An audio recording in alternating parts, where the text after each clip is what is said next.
Jesús el Salvador, conociendo las verdades que Dios mismo escribió. El manantial, una nueva y gran familia encontrarás. Si eres joven o casado, si nietos tienes ya, necesitas el mensaje de la vida y la verdad.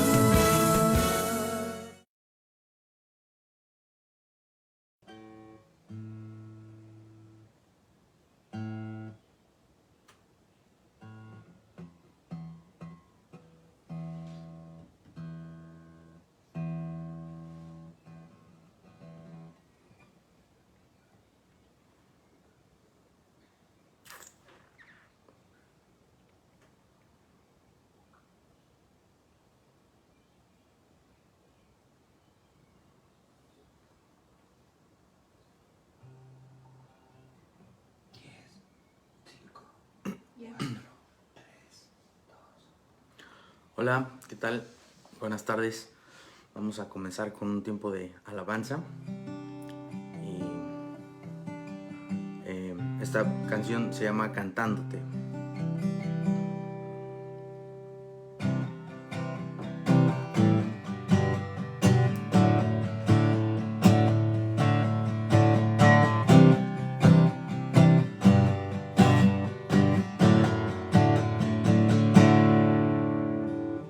Vuelvo a sentir, me estás llamando a acercarme a ti y te vuelvo a oír. Y mi corazón me pide más de ti, que estés aquí, que no existe otra manera de vivir, que confíe en ti, que te exprese mi sentir por ti. Cantándote, que cielo y tierra me escuchen, llamándote, que veas que no dejo de insistir, porque me haces falta, dado tu presencia y quiero más. Tienes sed mi alma, tienes sed por más de ti, más de tu espíritu en mí.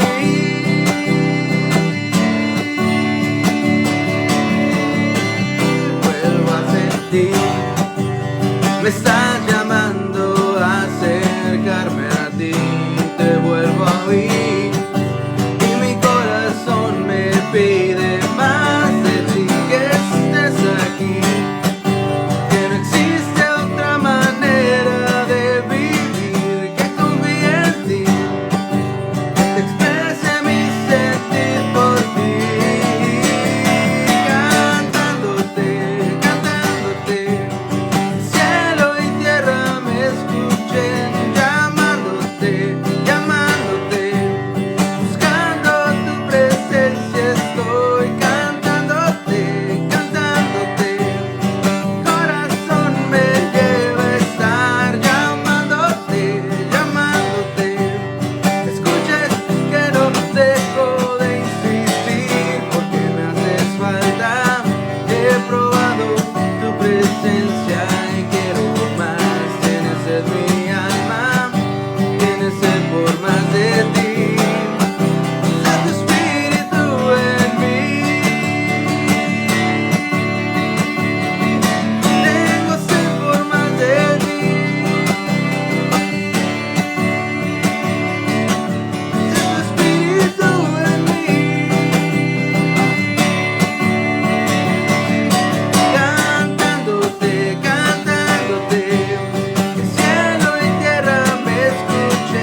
es hombre para que mienta, hijo del hombre para que se arrepienta.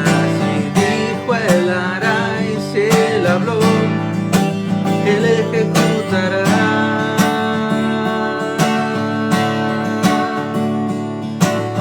Mi Dios no es hombre para que mienta, hijo de hombre para que se arrepienta. Si dijo él hará y si él habló, él ejecutará.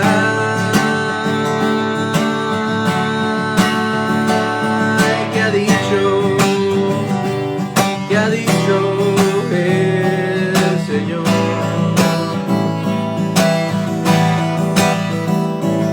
¿Qué ha dicho? ¿Qué ha dicho el Señor?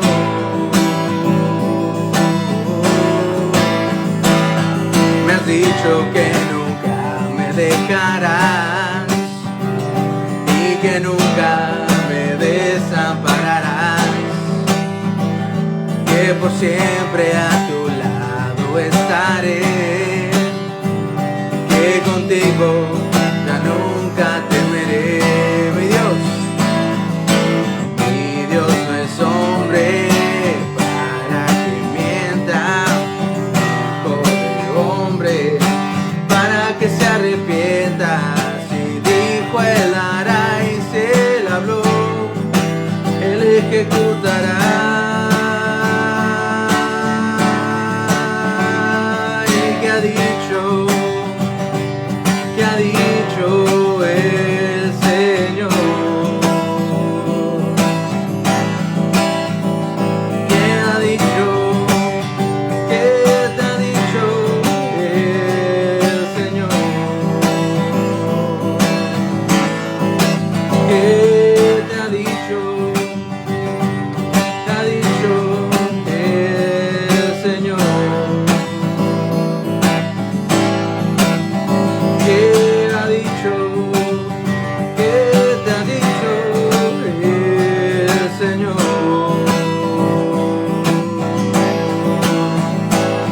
Me has dicho que por siempre es tu amor. Me has dicho que ahora tengo tu perdón. Dijiste que ahora tengo tu adopción y que Cristo ejecutó mi redención.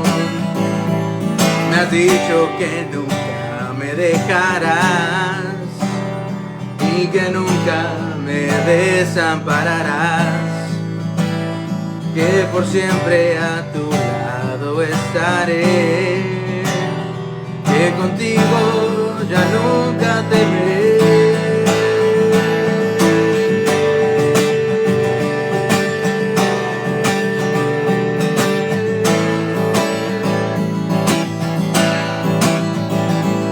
Lo has dicho, mi Señor. Me lo has dicho, Señor.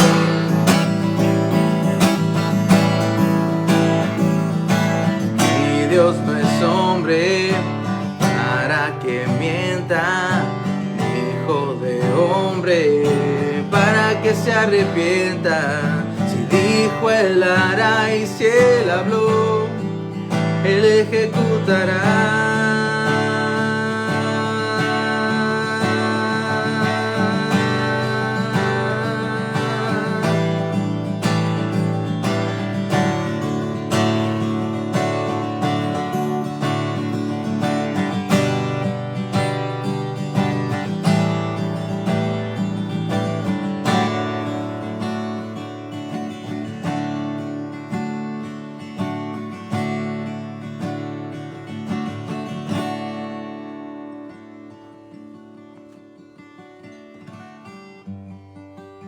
Pues me gustaría pedirte, Dios, que por favor tú manifiestes tu presencia en la vida de cada uno de los que estamos reunidos y escuchando estas canciones, escuchando este mensaje el día de hoy.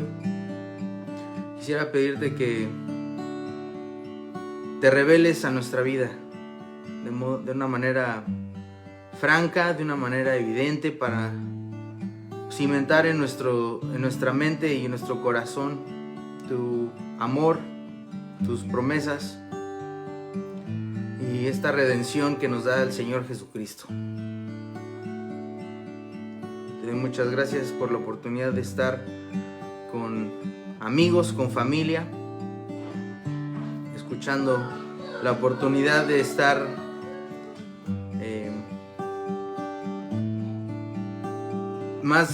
escuchando más de la verdad que quieres darnos el día de hoy.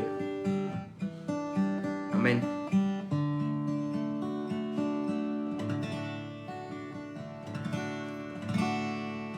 Continuemos. Cosas nuevas en tu vida, cosas nuevas tú verás. Si tú sigues mi camino, vida eterna gozarás. No habrá llanto ni mentira, solo vida.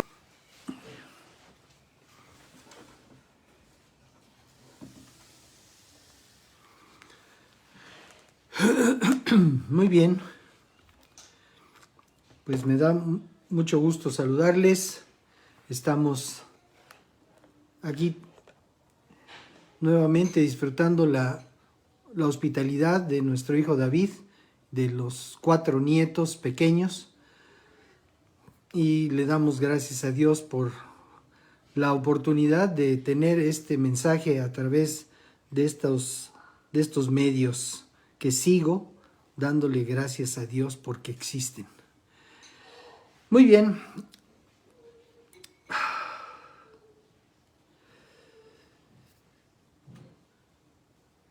Uno de los cantos más recientes que Dios le ha dado a nuestro hijo David es precisamente lo que acabamos de escuchar, lo que acabamos de compartir, que es lo escrito por el Espíritu de Dios en el libro de Números, capítulo 23, verso 19, que nos dice: Dios no es hombre, en la versión que usamos habitualmente, Dios no es hombre, por lo tanto no miente. Él no es humano, por lo tanto no cambia de parecer.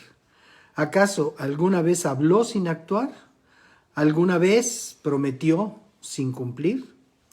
Y bueno, fue precisamente sobre este tema que hablamos a principio de agosto del año pasado, cuando dimos a conocer este canto, y en nuestro mensaje de esa ocasión hicimos énfasis en la veracidad de Dios y el origen de la mentira y la duda en la vida del ser humano. Y nuestro mensaje llevó por título en aquella ocasión: Dios no miente. En esta ocasión el Señor nos guía nuevamente a enfocarnos en esta escritura, pero a ver con más detalle las dos últimas frases de este párrafo del capítulo 23 del libro de Números. El verso 19, en la segunda parte, nos dice: ¿acaso alguna vez habló sin actuar? ¿Alguna vez prometió sin cumplir? Y bueno, pues esto nos da el tema de esta tarde, que se llama Ni hombre ni hijo de hombre.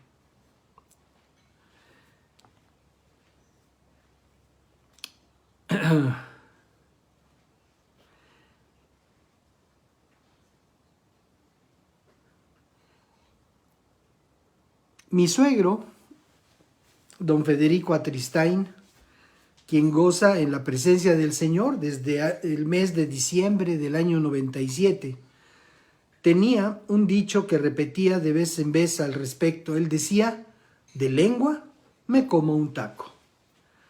Y es precisamente este refrán lo que apunta a lo que Dios nos dice en este párrafo de la Biblia sobre Él mismo. ¿Acaso alguna vez Dios habló sin actuar? ¿Alguna vez Dios prometió sin cumplir? Evidentemente, nunca. Por ello es que esta tarde nuestro mensaje se refiere a este punto importante. Queda entendido que una de las condiciones de la naturaleza caída del ser humano es hablar sin actuar. Esto es decir algo que no va a cumplir, ya sea porque desde el principio no tenía la intención de hacerlo, o de respaldar sus dichos con sus acciones, o simplemente porque no se siente comprometido con los dichos de su boca.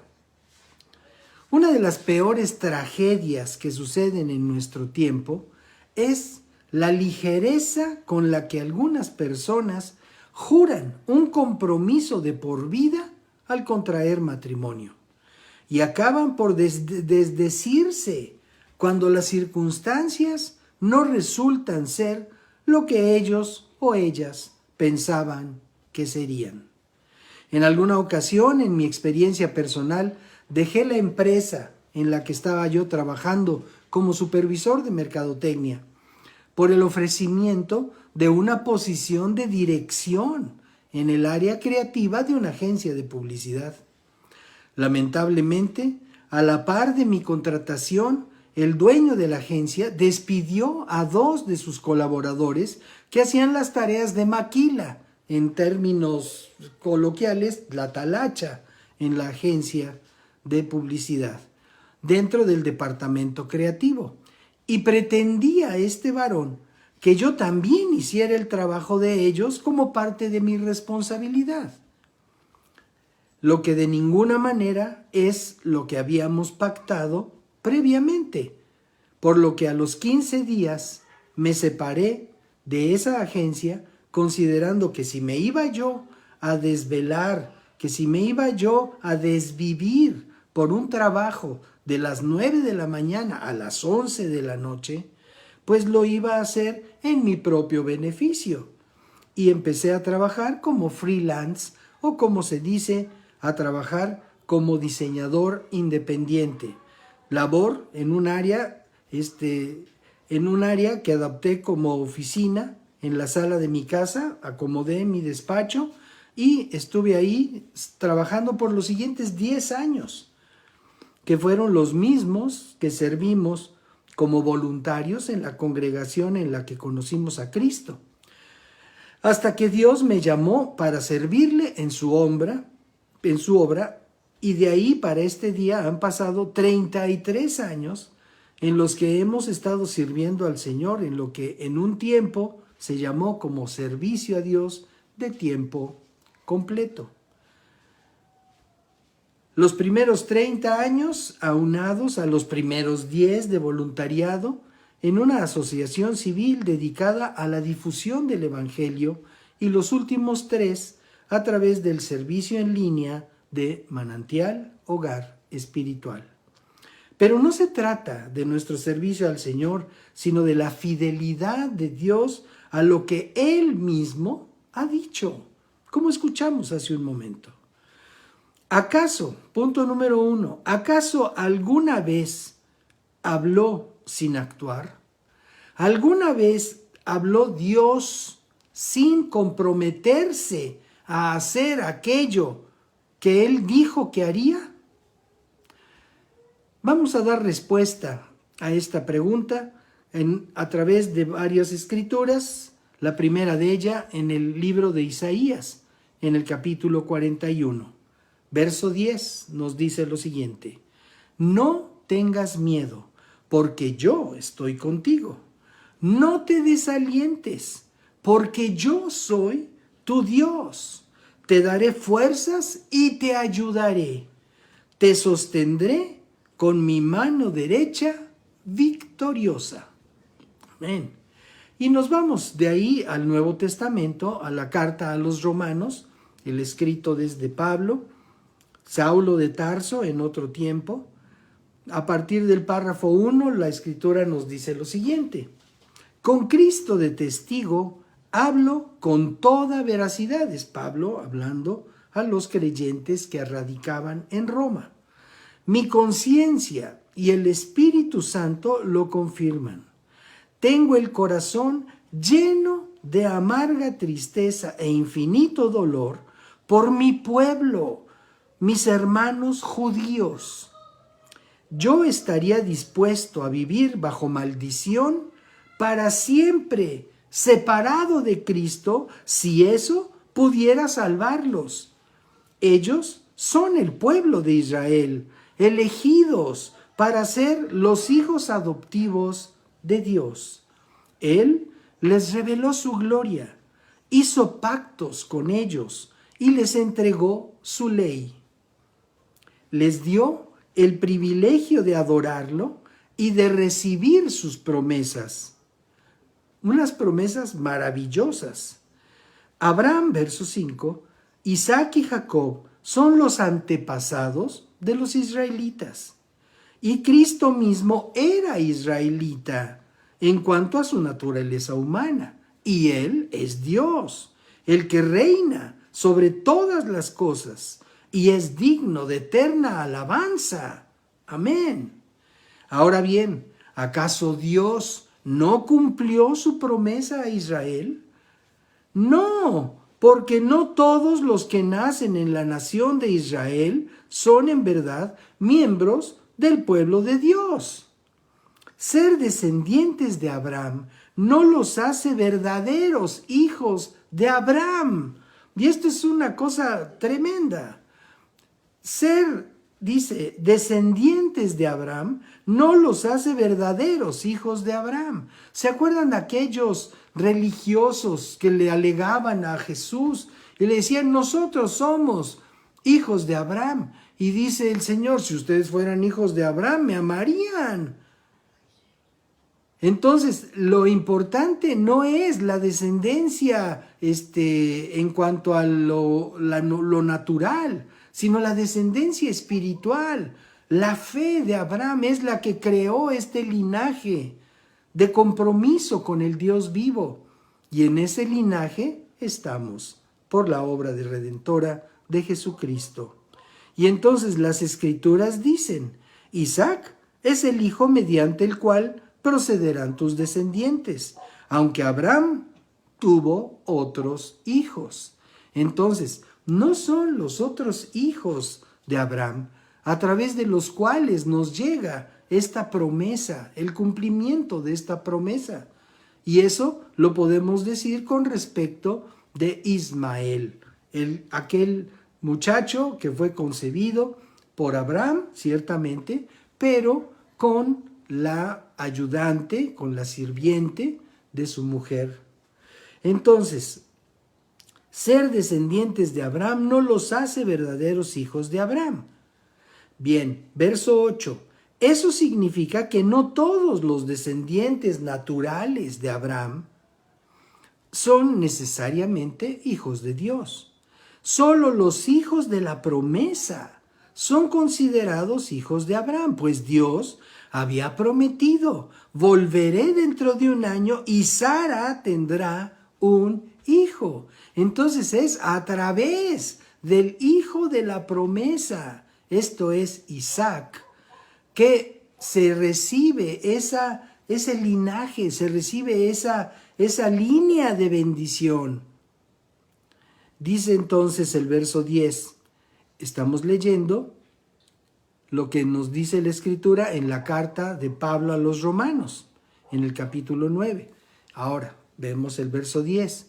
Ese hijo fue nuestro antepasado Isaac.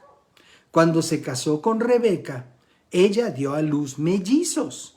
Sin embargo, antes de que nacieran, antes de que pudieran hacer algo bueno o malo, ella recibió un mensaje de Dios. Este mensaje demuestra que Dios elige a la gente según sus propósitos. Él llama a las personas, pero no según las buenas o malas acciones que hayan hecho. Se lo dijo, tu hijo mayor servirá a tu hijo menor. Esto que estamos leyendo aquí en el párrafo 12 o en el párrafo 11 que dice Dios elige a la gente según sus propósitos, pues es algo que podría yo aterrizar en mi propia experiencia con Dios. O sea, yo no era el mejor hombre, el mejor trabajador, el mejor empleado de una empresa. No era yo ni siquiera el mejor esposo, ni siquiera el mejor papá ya de mis 2 primeros hijos. No era yo el mejor hijo de mis padres. De mis padres, los 3 primeros fueron titulados. Y yo no. O sea, yo no terminé mi carrera. Y eso, bueno, pues lo hemos compartido en muchas ocasiones. El asunto es que no me escogió Dios para servirle porque yo fuera la gran cosa. Dios me eligió porque Él sabía que podía darme una posición de servicio en su reino. Y eso es lo que hemos hecho por los últimos 40 años. Y digo hemos hecho porque en todo esto me ha acompañado mi esposa Tere, una fiel compañera con la que ya celebramos, y ya se los anunciamos, ya celebramos en diciembre pasado nuestros primeros 50 años de casados. Entonces, de estos 50 años de casados, 40 sirviendo al Señor, ¡qué barbaridad! Es maravilloso, sencillamente maravilloso. Bueno, continúo leyendo este capítulo de la carta a los Romanos. Y dice el verso 13, como dicen las Escrituras, amé a Jacob, pero rechacé a Esaú. ¿Estamos diciendo entonces, dice Pablo, que Dios fue injusto? Por supuesto que no, pues Dios le dijo a Moisés, tendré misericordia de quien yo quiera y mostraré compasión con quien yo quiera. Por lo tanto, es Dios quien decide tener misericordia. No depende de nuestro deseo, ni de nuestro esfuerzo, ni de cómo nos conduzcamos. Es de Dios el tener o no misericordia de alguien o utilizar a una persona para un efecto determinado o para otro. Más adelante, en este mismo capítulo 9, en el párrafo 25, la Escritura nos dice lo siguiente. Con respecto a los gentiles, ahí es a donde nos atañe a cada uno de nosotros, que no tenemos antecedente del pueblo judío. Con respecto, en lo natural, por supuesto. Con respecto a los gentiles, Dios dice en la profecía de Oseas, a los que no eran mi pueblo, ahora los llamaré mi pueblo. Amados, estamos hablando de aquello que Dios ha dicho y de aquello que Dios ha respaldado con sus obras, sus palabras. Entonces, regresamos a lo que dice el profeta Oseas, aquí señalado por Pablo, dice, a los que no eran mi pueblo, ahora los llamaré mi pueblo y amaré a los que antes no amaba. Amados, antes Dios no nos podía amar porque había una barrera entre nosotros y Dios a raíz del pecado original, a raíz del pecado de Adán. El pecado de Adán separó al género humano, lo separó de su creador. Y tuvo que venir Dios mismo en la persona de Jesucristo. Tuvo que venir para romper, para abrir nuevamente esa relación de intimidad entre Dios y su creación, que somos nosotros. Verso 26 de este capítulo 9 de la carta a los Romanos nos dice, y también dice, en el lugar donde se les dijo, ustedes no son mi pueblo, allí serán llamados hijos del Dios viviente. Aleluya.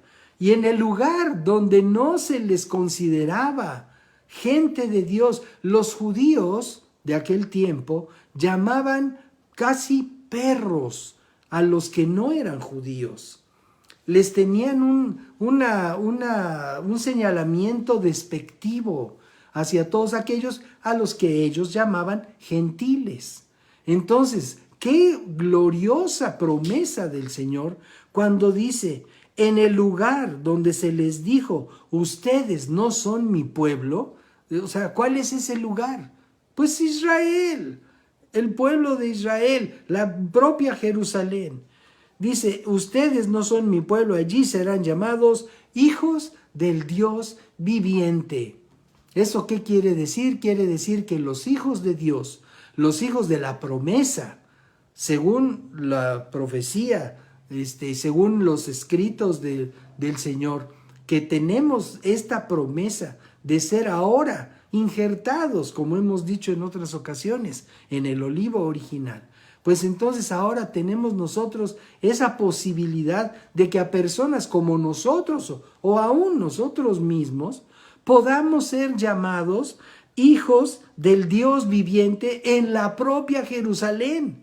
O sea, eso está sensacional. Ahora, si vamos en esta vida o no vamos en esta vida a aquellos lugares, eso ya es otra cosa, eso ya es turismo.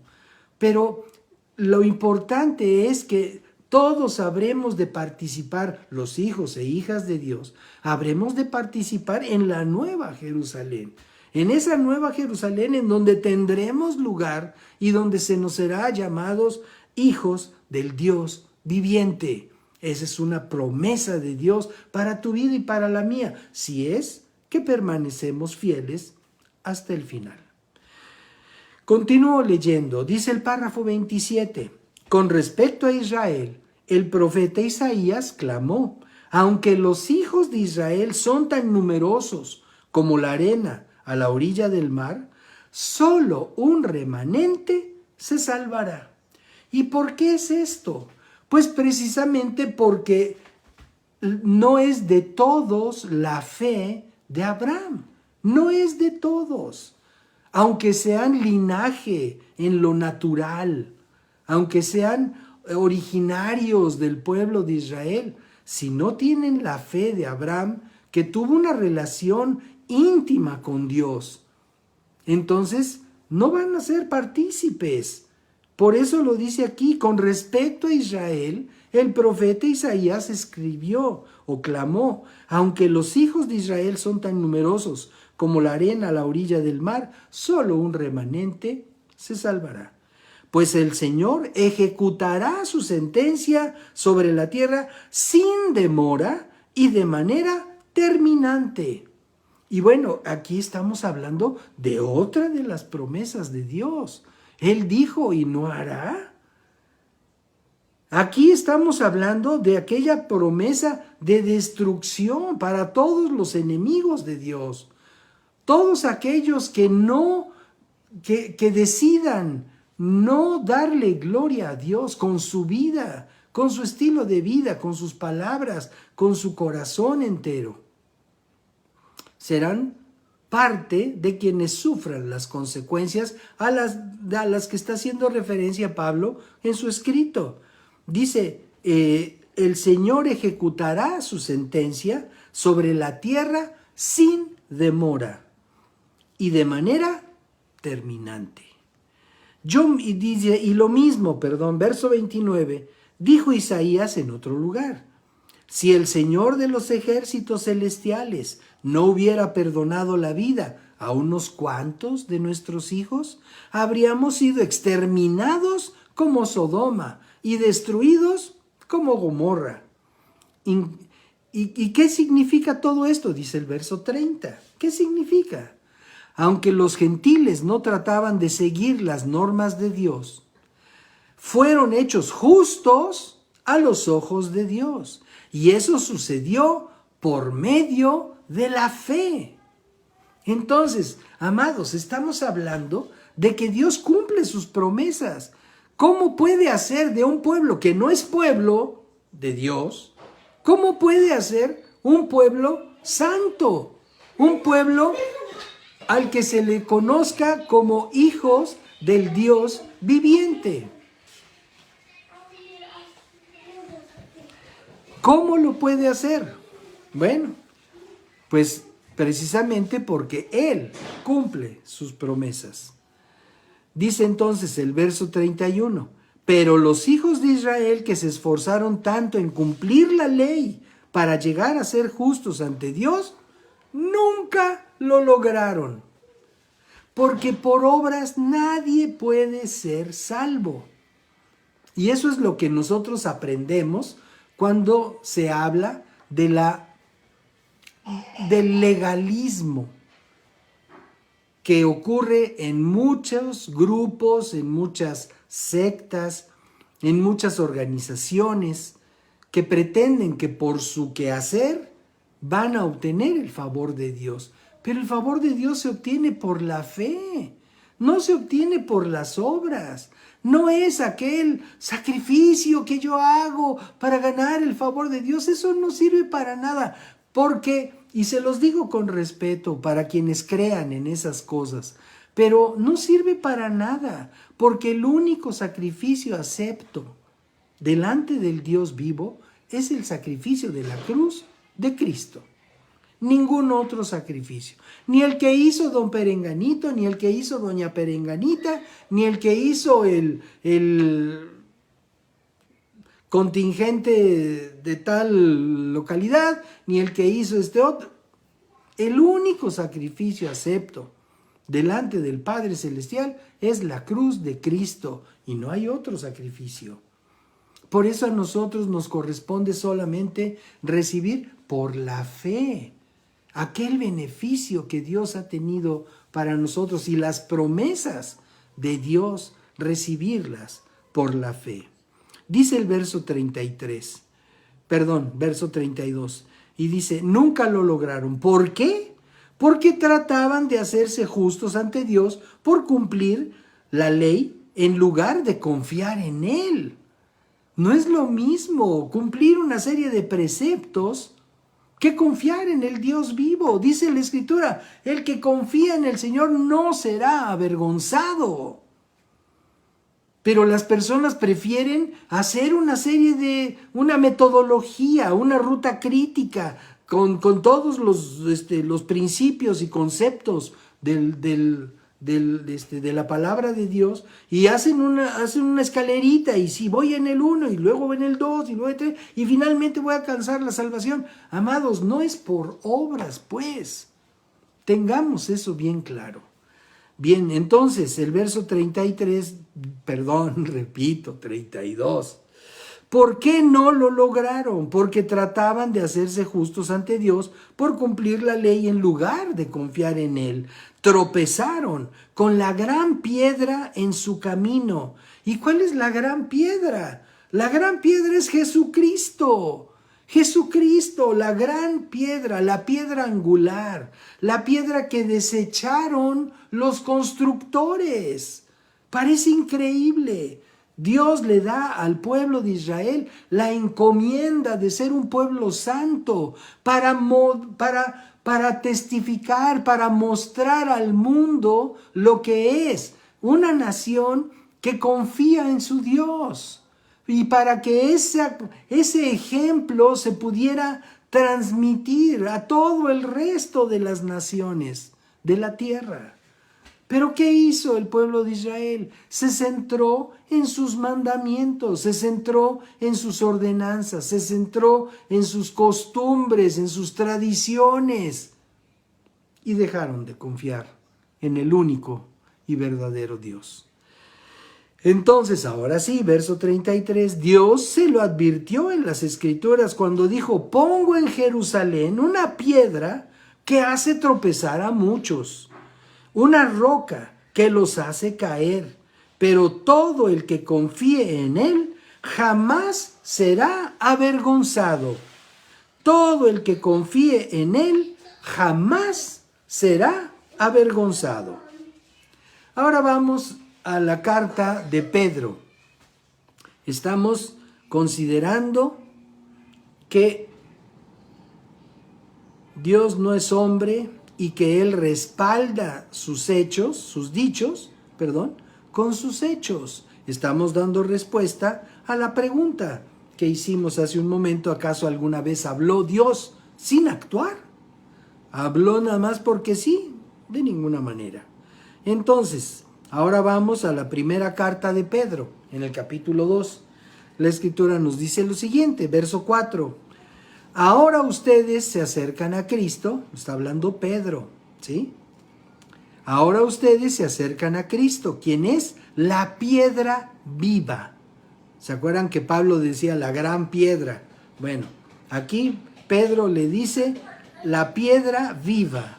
principal del templo de Dios. La gente lo rechazó, pero Dios lo eligió para darle gran honra. Y ustedes son las piedras vivas con las cuales Dios edifica su templo espiritual. Piedras vivas. Y dice, además son sacerdotes santos. Amén. Dice, por la mediación de Jesucristo, ustedes ofrecen sacrificios espirituales que agradan a Dios. Para quienes no están acostumbrados a asistir o a ser parte de una reunión, de un mensaje con este formato, en donde al principio haya unos cantos dedicados al Señor. O sea, y la gente que no conoce, que no tiene esta experiencia de vida, pues entonces dice, ¿qué hacen estas personas? Bueno, pues lo que hacemos es honrar a Dios con nuestro canto, con nuestro tiempo, pero también con nuestro estilo de vida, procurando cumplir en la medida de nuestro compromiso lo que Dios nos enseña en su palabra. Y eso es lo que estamos haciendo. Y dice, además dice, son sacerdotes santos. Por la mediación de Jesucristo ustedes ofrecen sacrificios espirituales que agradan a Dios. Entonces, este tiempo, esta reunión, es un sacrificio espiritual. A lo mejor alguien prefiere irse a ver el fútbol, si hay fútbol, no lo sé, pero a lo mejor alguien prefiere hacer otra cosa en lugares más calurosos, porque aquí hace un frío tremendo. Y a lo mejor alguien prefiere irse a tomar un helado y salir a pasear. Ok, o sea, nosotros estamos aquí porque hemos decidido honrar a Dios y sabemos que este es un tiempo espiritual en donde Dios está, en donde Dios se manifiesta. Amados, queremos ver la mano poderosa de Dios sobre nuestra vida. Entonces, honremos a Dios, como dice aquí Pedro, y dice, ofrecen sacrificios espirituales que agradan a Dios. Continúo leyendo. Como dicen las Escrituras, párrafo 6, pongo en Jerusalén una piedra principal, elegida para gran honra, y todo el que confíe en él jamás será avergonzado. Así es, ustedes, los que confían en él, reconocen la honra que Dios le ha dado. ¿A quién? A Jesucristo. Dice, pero para aquellos que lo rechazan, la piedra que los constructores rechazaron, ahora se ha convertido en la piedra principal. Además, verso 8, Él es la piedra que hace tropezar a muchos, la roca que los hace caer. Ay, Dios mío, tropiezan porque no obedecen la palabra de Dios. Y bueno, ahorita que estoy hablando de la piedra y del tropiezo, me acuerdo un accidente que tuvo mi esposa hace varios años. Y estábamos en un centro comercial donde había un adorno, unas rocas simuladas en el piso, en el área de la comida rápida. Y al dirigirse hacia uno de los negocios donde estábamos comprando la comida, Tere no alcanzó a ver que había una de esas piedras ahí cerca de donde ella iba a pasar y desgraciadamente tropezó con la piedra y cayó. Y en el evento se le dislocó el hombro. Y fue un evento muy, muy, muy delicado, muy doloroso, un momento verdaderamente difícil para nosotros. Estábamos incluso con los chiquitos, con nuestros nietos.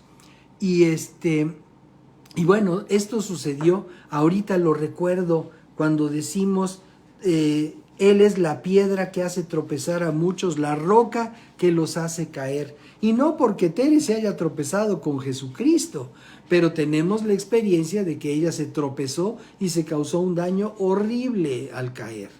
Y eso sucede con las personas. Las personas se tropiezan con Jesucristo. Las personas que no creen en Él se tropiezan y dicen, no, como Jesucristo. Bueno, los de su tiempo decían, pues no es ese el hijo del carpintero. Y desde ese tiempo, mucha gente se sigue tropezando con Jesucristo y siguen padeciendo las consecuencias.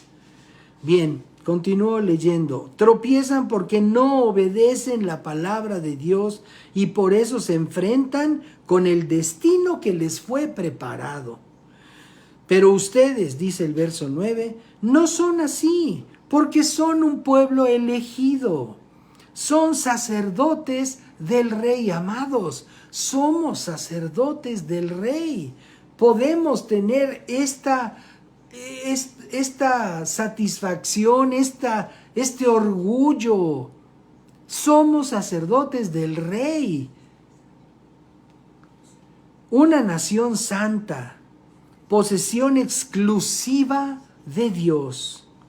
Por eso pueden mostrar a otros la bondad de Dios, pues Él los ha llamado a salir de la oscuridad y entrar en su luz maravillosa. Amados, todos estábamos en la oscuridad. No hay nadie que pudiera decir, no, yo traía un reflector del Estadio Azteca. No. Andábamos en oscuridad, todos andábamos en pecado, todos andábamos haciendo lo malo. No había bondad en nosotros porque no conocíamos a Dios. Habría alguna que otra cualidad, pero no había bondad porque el único bueno es Dios. Y para que nosotros podamos ser buenos, necesitamos a Dios en nuestro corazón. Al final vamos a dar oportunidad para quienes nunca se hayan comprometido con Dios, puedan hacerlo y puedan recibir la presencia del Dios vivo en su propio corazón. Muy bien, continúo leyendo. Dice, por eso pueden mostrar a otros la bondad de Dios, pues Él los ha llamado a salir de la oscuridad, a entrar en su luz maravillosa. Antes no tenían identidad como pueblo, ahora son pueblo de Dios.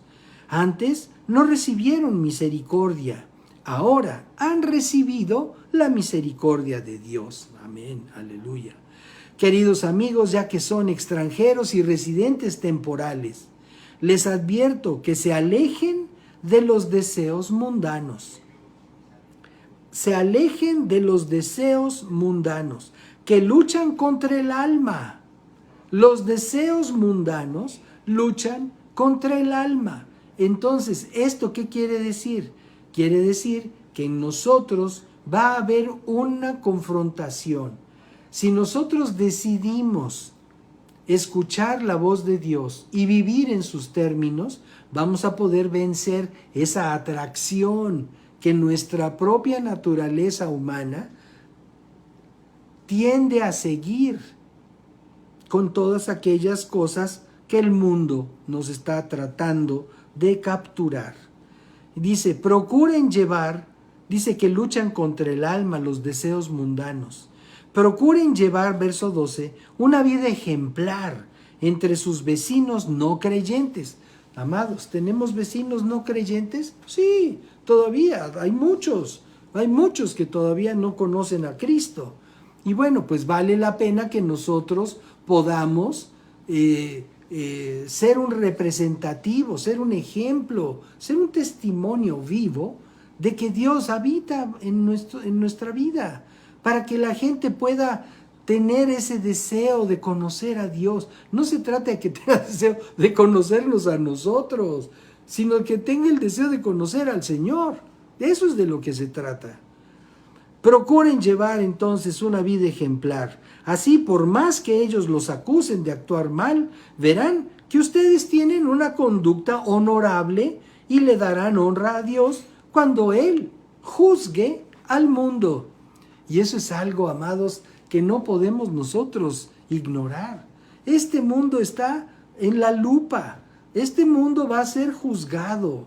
Y si vemos gran perversidad a nuestro alrededor, créanme, Dios va a juzgar al mundo. El Señor viene a juzgar la tierra. Y solamente aquellos que hayan sido rescatados de las tinieblas por el sacrificio de Jesucristo en la cruz del Calvario, podremos ser libres de ese juicio que Dios hará sobre toda esta tierra y sus habitantes, por supuesto. Entonces, dice, cuando Él juzgue al mundo. Ahora vamos a ver, ¿se acuerdan que hace un momento mencionamos al profeta Oseas? Vamos a ver algo que nos dice aquí el profeta Oseas.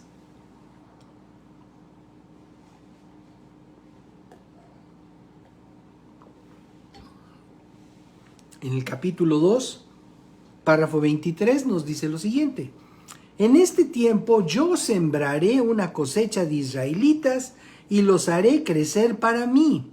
Demostraré amor a los que antes llamé no amados. ¿Se acuerdan que Dios está respaldando su palabra?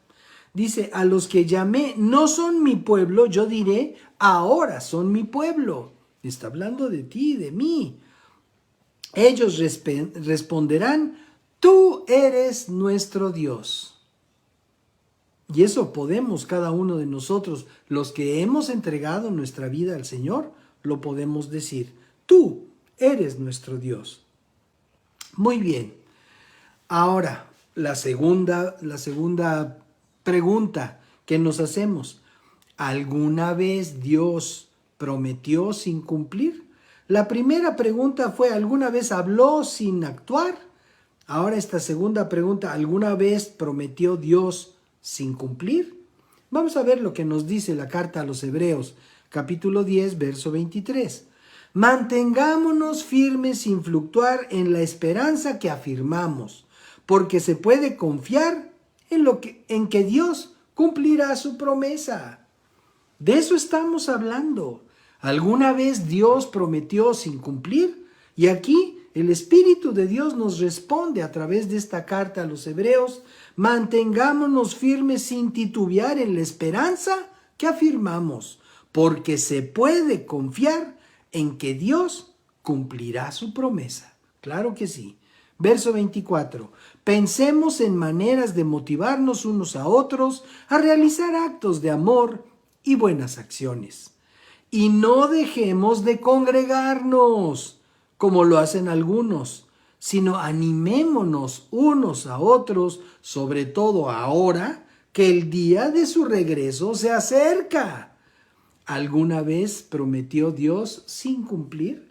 Y aquí la Escritura nos está diciendo, hace 2000 años, nos está diciendo que ahora se acerca el día de su regreso, hace 2000 años. Y hoy, 2000 años después, ¿cuánto más cerca no estaremos de ese cumplimiento?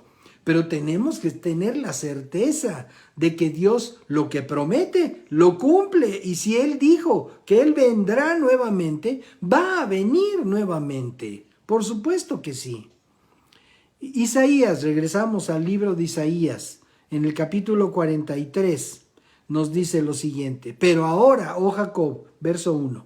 Pero ahora, oh Jacob, escucha al Señor, quien te creó. Oh Israel, el que te formó, dice, no tengas miedo, porque he pagado tu rescate, te he llamado por tu nombre, eres mío. Aleluya. Eres mío. Y tú, amado, tú, amada, que has entregado tu vida a Cristo, Dios te dice hoy, tú eres mío, tú eres mía. Continúo. Cuando pases por aguas profundas, yo estaré contigo. Cuando pases por ríos de dificultad, no te ahogarás. Cuando pases por el fuego de la opresión, no te quemarás. Las llamas no te consumirán, pues yo soy el Señor tu Dios, el Santo de Israel, tu Salvador. Yo di a Egipto como rescate por tu libertad. En tu lugar di a Etiopía y a Seba. Entregué a otros a cambio de ti. Cambié la vida de ellos por la tuya. Porque eres muy precioso para mí. Recibes honra y yo te amo. Aleluya. Gloria a Dios. Pero no solamente en el Antiguo Testamento tenemos estas evidencias de que Dios promete y cumple su palabra. En la segunda carta de Pedro, que consideramos hace un momento, pero ahora vamos a ver en el capítulo 3, párrafo 1, segunda carta, dice: queridos amigos, esta es la segunda carta que les escribo y en ambas he tratado de refrescarles la memoria y estimularlos a que sigan pensando sanamente. Sigan pensando sanamente. Y esto quiere decir que hay ocasiones en las que pensamos de una manera no sana. Y tenemos que evitar eso. Bien, dice el verso 2. Quiero que recuerden lo que los santos profetas dijeron hace mucho y lo que nuestro Señor y Salvador ordenó por medio de los apóstoles. Sobre todo quiero recordarles que en los últimos días vendrán burladores que se reirán de la verdad y seguirán sus propios deseos. Dirán: ¿qué pasó con la promesa de que Jesús iba a volver? Desde tiempos antes de nuestros antepasados, el mundo sigue igual que al principio de la creación. Eso es lo que van a decir aquellos. ¿Qué pasó con que Jesús iba a volver? Pues ya pasaron 2000 años y no hay modo que vuelva. Deliberadamente, dice el párrafo 5, olvidan que hace mucho tiempo Dios hizo los cielos por la orden de su palabra y sacó la tierra de las aguas y la rodeó con agua. Luego usó el agua para destruir el mundo antiguo con un potente diluvio. Por esa misma palabra, los cielos y la tierra que ahora existen han sido reservados para el fuego, están guardados para el día del juicio, cuando será destruida la gente que vive sin Dios. Y eso no es algo que yo esté estipulando, no es algo que yo haya redactado, es la voz de Dios haciendo una advertencia. ¿Y alguna vez Dios prometió algo y no lo cumplió? Es importante, amados, que sepamos que todo esto tendrá su cumplimiento. Sea que lo veamos o que no lo veamos, de todas maneras, la palabra y la promesa de Dios se va a cumplir. Dice entonces: sin embargo, queridos amigos, hay algo que no deben olvidar. Para el Señor, un día es como 1000 años, y 1000 años son como un día. O sea que ahorita han pasado 2 días en la contabilidad del Señor. Han pasado solo 2 días desde que el Señor dijo que viene pronto, de acuerdo a este razonamiento. En realidad, dice el verso 9, no es que el Señor sea lento para cumplir su promesa, como algunos piensan. Al contrario, es paciente por amor a ustedes. No quiere que nadie sea destruido. Quiere que todos se arrepientan. Esa es la perfecta voluntad de Dios para todo ser humano. Dios no quiere que el infierno esté lleno de gente. Ese lugar se hizo para Satanás y sus demonios y ya. Pero va a haber mucha gente que desgraciadamente no quiere nada que ver con Dios. Y desgraciadamente ahí van a tener que... Su carnet va a decir que va a estar reservados para el fuego eterno. Muy bien. Entonces, dice, no quiere que nadie sea destruido, quiere que todos se arrepientan. Amados, lo más sensato que podemos hacer en esta vida no es ni qué coche comprar, ni qué casa tener, ni en qué escuela estudiar, ni con quién nos vamos a casar. Lo más sensato que podemos hacer en esta vida es arrepentirnos de todo lo malo que hemos hecho y pedirle a Dios que venga y habite por la fe en nuestro corazón. Eso es lo más sensato. Y si hacemos eso, entonces Dios se va a encargar de guiarnos. Obviamente, tenemos que desarrollar nuestra sensibilidad para atender la voz de Dios y que no seamos nosotros los que tomemos nuestras propias decisiones. Dice, no quiere que nadie sea destruido, pero el día del Señor, dice el verso 10, llegará tan inesperadamente como un ladrón. Entonces los cielos desaparecerán con un terrible estruendo, y los mismos elementos se consumirán en el fuego, y la tierra, con todo lo que hay en ella, quedará sometida a juicio. ¿Acaso Dios ha prometido algo que no cumpla? Dice el verso 11, dado que todo lo que nos rodea será destruido de esa manera, ¿cómo no llevar una vida santa y vivir en obediencia a Dios? O sea, es irracional no vivir una vida santa y vivir en obediencia al Señor.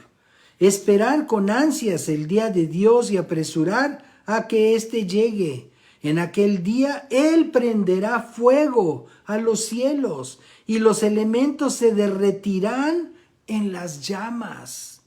Pero nosotros esperamos con entusiasmo los cielos nuevos y la tierra nueva que Él prometió, porque Dios cumple sus promesas. Un mundo lleno de la justicia de Dios. No hemos dicho en algún momento, Señor, ¿hasta cuándo vamos a soportar tanta injusticia? ¿Hasta cuándo, Señor, tendremos que ver toda esa destrucción que causan los que hacen lo malo? ¿Hasta cuándo, Señor, se va a poder ser libre de todas estas cosas? Pues así lo dice el Señor, un mundo lleno de la justicia de Dios. Por eso, todo lo que hay tiene que ser destruido. Por lo cual, dice el verso 14, y con esto terminamos, queridos amigos, mientras esperan que estas cosas ocurran, hagan todo lo posible para que se vea que ustedes llevan una vida pacífica, que es pura e intachable a los ojos de Dios. Y recuerden que la paciencia de nuestro Señor da tiempo para que la gente sea salva. Muy bien, pues Dios cumple sus promesas. Y aquí pues espero haber podido dar con precisión respuesta a estas dos preguntas que se hacía la escritura, o bueno, que leímos al principio del libro de Números. ¿Acaso alguna vez habló sin actuar? ¿Acaso alguna vez prometió sin cumplir? Pues aquí tenemos evidencia que nos está guiando a la conclusión de que Dios respalda sus palabras con hechos y todo lo que Dios promete lo cumple. Queremos dar oportunidad a aquellas personas que nunca se hayan comprometido con Dios, que nunca hayan establecido un compromiso de vida con Dios. Pueden haber tenido o no religión, pueden haber seguido alguna filosofía, alguna cosa. Eso es otra cosa totalmente distinta. El Dios el Dios vivo y verdadero no es parte de ninguna otra cosa más que de su propio reino y con su propia gente. No es un principio de exclusividad. Exclusividad de Dios con su pueblo, exclusividad de su pueblo para con su Dios. Entonces, si hay alguien que quiera comprometerse con el único y verdadero Dios, ahorita es un momento excelente para que lo puedan hacer, y les pido a quienes lo quieren hacer que por favor repitan estas palabras. Es una declaración de fe que los compromete con Dios, no con nosotros, no con alguna amistad que les haya recomendado esta transmisión, sino con el Dios vivo y único, verdadero Dios, creador de todas las cosas. Si entonces son tan amables de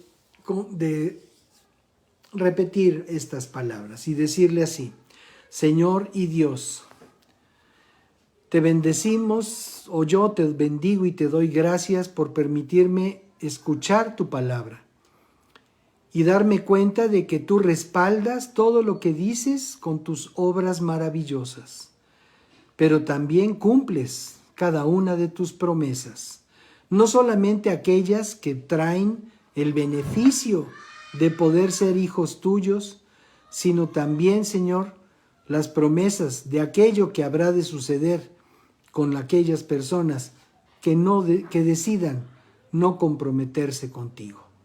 En esta hora yo te ruego que me perdones de toda mi maldad y que limpies mi vida y mi conciencia con la preciosa sangre que derramó Jesucristo en la cruz del Calvario. Te doy gracias por hacer de mí una nueva persona en esta tarde, en este momento, y por recibirme en tu familia, Señor. Ahora te ruego, llena mi vida con tu Espíritu Santo, que me va a guiar a toda verdad. En el nombre de Jesús. Amén. Muy bien, pues así de sencillo, así de fácil, podemos comprometernos con Dios a una vida de victoria, a una vida plena, a una vida de bendición. Y le damos muchas gracias al Señor por la oportunidad, por la ocasión de hablar con ustedes estos principios. Y bueno, pues vamos a darle gracias al Señor, vamos a orar, vamos a despedir nuestra reunión. Nos despedimos también de nuestros queridos amigos de Facebook. Les amamos, les bendecimos en el nombre de Jesús. Y bueno, pues Señor, te damos muchas gracias por este tiempo, te damos gracias por estas palabras que hablas a nuestro corazón, que nos permiten entender que tú no eres hombre ni hijo de hombre para que te desdigas de lo que has dicho, y que no eres hombre para dejar de cumplir con tus obras aquello que tú has dicho que harás. Te doy gracias, mi Dios, por cada una de las personas que nos han acompañado. Te rogamos los bendigas, los guardes y que les permitas, Señor, tener una vida plena en ti. Y gracias por darnos esta oportunidad de servirlos con tu palabra. En el nombre de Cristo Jesús. Amén. Pues muchísimas gracias por su compañía. Que el Señor les bendiga. Nos vemos en la próxima ocasión. Recuerden, estamos para servirles. Nuestros medios en las redes sociales están disponibles a ustedes. Con mucho gusto queremos escucharles, queremos conocerlos, queremos servirles.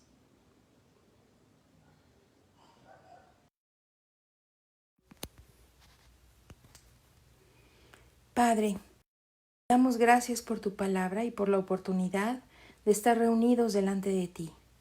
Queremos rogarte que bendigas nuestra semana con tu presencia y con tu provisión para nuestra vida. Bendecimos nuestros centros de trabajo y a quienes están a su cargo, y bendecimos también nuestras fuentes de ingresos. También te damos gracias por la oportunidad de honrarte con nuestros bienes y entregamos con gratitud nuestras aportaciones a tu reino, sabiendo que tú mismo has elegido este ministerio para manifestar tu presencia y tu palabra para nuestra edificación y guianza. Gracias por hacer de nosotros una tierra deseable. En el nombre de Jesús. Amén.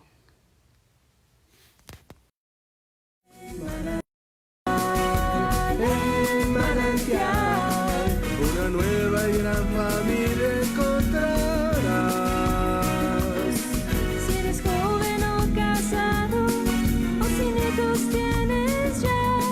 necesitas el mensaje de la vida y la verdad.